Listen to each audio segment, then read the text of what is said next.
What's up? I'm DJ Hazmat. Oh, we lost Matty Wills. Here with Matty Wills for Matt and Matt Live, which is brought to you by Jack Daniels. Jack Daniels has always made whiskey, and if they have it their way, they always will. But there's one thing Jack can't make more of, and that's moments. Those are on us to create. So let's make sure we're making the most of every moment we have. Make it count. Jack Daniels, and please drink responsibly. Tennessee whiskey, 40% alcohol by volume. Jack Daniel Distillery, Lynchburg, Tennessee.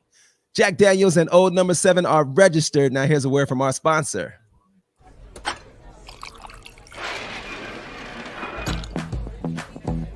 I've always wanted to do that. I've always wanted to do that. Well, I've wanted everything. I always wanted to do this. I always wanted to do that! Next round on me.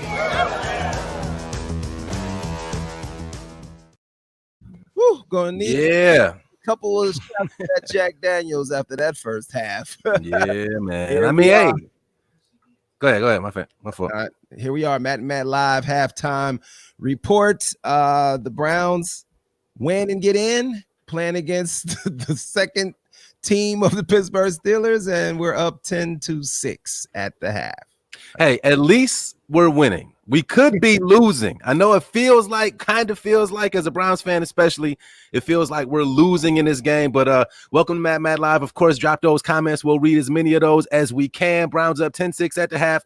In a win or go home situation, you could argue that this is a playoff game for the Browns. I know it's not technically a playoff game, but it is a playoff game. So we appreciate everybody checking in. PJ, we see you. We got this. Haz, I think you need a little bit more of that sauce going into the second half, man. Look, Fanatic Addict says too close for comfort, and I agree with him. I'm just thinking, like, you're playing against the second team. They're not even using their first string players. Most of their Pro Bowlers are not playing. You have Mason Rudolph out there, and they're mixing in Dobbins. And I know we're depleted on defense, which is something that I was a little concerned about going into the game. Last week, COVID-19 affected our offense, and this week, COVID-19 is affecting our defense from a secondary perspective. It's like our entire starting secondary is out for this game. Right. Joseph was able to come back, even though he was on the COVID list in the middle of the week. He was able to get off and get activated. And that was key because he came up and made a key third down stop early in the game to get Pittsburgh off of the field. But we are missing Sendejo and BJ Goodson and Malcolm Smith are all out, and that's 1, 2, 3 of our leading tacklers. That's number 1, 2, and 3 leading tacklers on the Cleveland Browns team. So now we got the practice squad guy out there playing corner because late yesterday, Kevin Johnson, who would be the normal backup for Denzel Ward, who was out, got put on the COVID list just yesterday. So I coming into this game, I was a little nervous about. I thought the offense would be able to do what they do, but I was concerned as to whether the defense would be able to stop them from doing whatever they were trying to do. Well, Haz, you look at the defense, we've given up 6 points. I'm not totally discouraged with that. And you look at the offense, I would say that Baker Mayfield is playing a little bit underwhelming right now. Of course, we got our features to get to, so y'all play along with us. The good, the bad, and the ugly. We'll start with that. I think on the offensive side, the only person that you could really say is good is Nick Chubb. I mean, he had the big long run in the first quarter for a touchdown. I think the first time that the Browns had a 40-yard touchdown run on Pittsburgh in like 60 or 70 or 80 years or something insane like that. Yes. Bad, I got to give it to Baker, man. I'm not really impressed with what he's doing. He's 7-15. If you take away that last throwaway to kill the clock, he's 7-14 still, only 104 yards, no touchdowns, no interceptions, but he took 2 crucial sacks, and the offensive line is back. So what's happening with the Bake Show right now? I said I'm not a Baker hater no more. I came off that a few weeks ago, but I need him to step it up if he wants to play playoff football, because right now that's not what he's doing. And I just say that the ugly right now is my nerves dealing with this game, bro. It's tough to watch right now. I agree with you on that. Yeah, man. I mean, my good was also going to be Nick Chubb. The bad is in the trenches. We're not winning the battle in the trenches like we should. The bad is that we're allowing this second team to stay with us. As Yanni said, we're playing down to Pittsburgh's second team. The bad and the ugly is, I'm going to say for right now, the coaching philosophy in this game. I'm not understanding if Nick Chubb is having the type of day he's having almost every time he touches the ball. Why are we then going away from him? Yeah. Like that run you said, the first 40-something yard touchdown run we've had against Pittsburgh, and I don't know how many years after we score that touchdown, Pittsburgh we get them off the field. They come back out with Kareem Hunt in the backfield. Now, I like Kareem Hunt, but what have you heard in your entire life of watching football? Running backs, they like to get the ball early and often so they can get into their groove and get going. Yeah. And he's getting into his groove, and then you got him sitting over there getting cold. Yeah. For an entire series after he scores a touchdown, he doesn't even see the field. And I just think that you're messing up the rhythm of the running game. It's like, okay, that was nice, Nick Chubb. Back to Baker. And Baker's a little off target, throwing the balls a little high and a little low. Yeah. And he got Donovan Peoples-Jones hurt.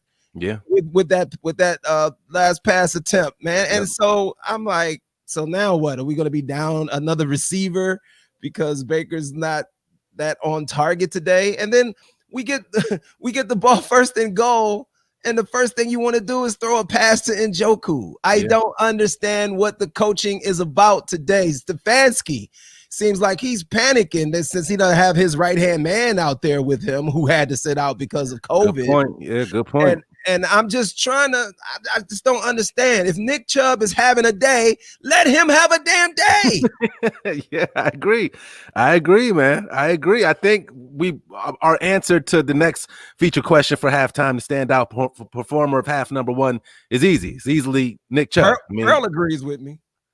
Yeah, shout out to Pearl. I agree with you, has stated plainly and effectively. But yeah, I mean, Nick Chubb is the only one really out there that's making this seem like we should be dominating this game. So it does make you wonder why we aren't going to him more. We've seen this a lot, though. In the second half, man, we seem to get a little bit of a spark, man. So hopefully Nick Chubb can hold it down in the second half. Yanni gives Stefanski a F- right now. We're winning the game. We're up 10-6. We're up 10-6. How you get an F-? I understand that we're all nervous Browns fans though right now. Can't we just stick with what works? I don't think is this rocket science out here? They keep putting Baker Mayfield in the shotgun, and I'm just not understanding. Nick Chubb, first play of the game. Balling. He breaks it off. I mean, like he's here. He's ready. He's ready to put the team on his back today. So get on his damn back and ride into the playoffs. Or you keep on fooling around. Tomlin got his mask upside down. He's going to call a game. He's going to figure out what to do. He is a Hall of Fame coach. You know what I'm saying? They're not just going to lay down for the Cleveland Browns. And if they see a crack in the armor, if they see a weakness, they're like, hey, we came out here without our top players. But if you going to act like you don't want to win this game, then we certainly will. Well, that's the thing. Pittsburgh, they want to win this game. Whoever suits up for Pittsburgh, they want to beat the Browns. They always going to play with a chip on their shoulder against the Browns. So I don't understand why we are playing with these boys out here, man. Ride the high hand, man. Nick Chubb got to come with it. Of course, our keys to the second half, I think it's going to be pretty consistent.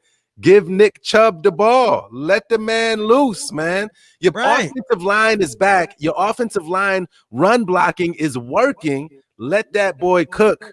Let him cook. I'm not understanding why Stefanski, it's almost like now it's like he's trying to prove to the world that Baker Mayfield is this or not that. The time for that. It's not. Listen, get to the freaking playoffs, boy. Yes. What is the matter with you? The other teams that need Baltimore is handling their business in Cincinnati, and we'd be the team that go there and have Cincinnati giving us a game. You know what I'm saying? Baltimore's like, nope, we got a chance to win and get in. Here we go. It's not gonna be a question. We're gonna do what we do best.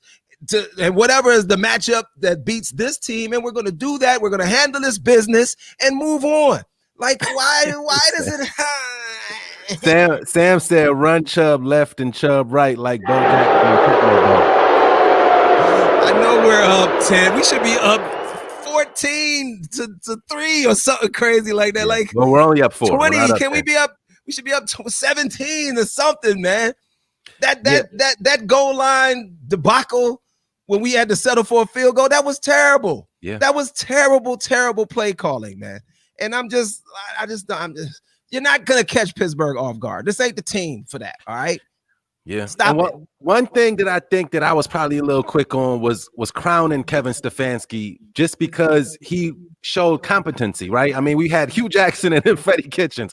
So, like, the last few years of Cleveland Browns coaching in football or coaching in this city has been absolutely atrocious. So now he shows like he knows the basic things to do. So we want to crown him. But I mean, we lost to the Jets. Like, I know we didn't have our receivers. There's some things in there we cannot crown Stefanski just yet. One stat that the announcer of the game said right before they cut out, before we get back to the second half, is the Browns 9-0 going in or winning 9-0 in games of which we lead at halftime, man. So let's make it 10-0. If we can do that, we'll be in the playoffs. I know it's tight, but hey, if we win by one point, we win and we're in the playoffs. But look what we did again. Let a team come down and score less than 2 minutes left in the game. They were able to come down and get a damn field goal on the board. That changes the complexity of the game. You know, they like, oh, we're gonna hang around and hang around and hang around. If they're gonna keep BSing around, and we're gonna hang around, and then fourth quarter, it's gonna be panic mode. And it's like it's gonna be too late to try and dominate the game then. But damn it, Tracy says I need to be in the locker room. Yes, yeah. What I need to do is have a line into Kevin Stefanski. That's what I need to. I need to be able to call him up right now. Like, hey man, what are you doing? Looks like they're about to get back on the field. Has any closing remarks, bro? I know it's tight. We nervous, Browns. Look, we ain't been this close to the playoffs in what is it, 17, 18 years. So this is a big 2 hours, hour and a half that's about to go down. Hopefully a historic hour and a half of football, man. Run, Chubb, run, and just make Mason Rudolph play like the player that we know he is. You know, it doesn't have to be just run, Chubb, run, but he should be the focal point of the offense if he's having a good day. Yeah. I mean, he's having a good day. Yeah. So just lean on that, and then the Baker Mayfield play action passes will work a little better in the second half. I'm not saying you can't utilize Baker at all, but why are you trying to put it all on him? You threw the ball 53 times last week, and now with no wide receivers. He's like, no, hey, how many runs have we had? Okay, we got to have just as many passes. You know what I'm saying? Like, we got to balance this thing out, man. If you don't stop playing around, Kevin Stefanski. This is the one game where he's getting on my nerves. All right, man. Well, make sure you guys join us for post game. We'll be right back. Win, lose, or draw. We'll be right back to recap. Hopefully not the season. Hopefully a playoff preview. It better be daggone it. We're playing against the third stringers, man. I know we got a practice squad cornerback out there that got burned, but we go. Yeah, he got burned. It's too late for us to read this daggone paragraph Derek just pumped in. Okay. Oh, but look, he ain't a Browns fan anyway. Get out. Let's go back. We'll see you at post game for Matt and Matt Live. I'm DJ Hazmat. And I'm Matty Wills. We out.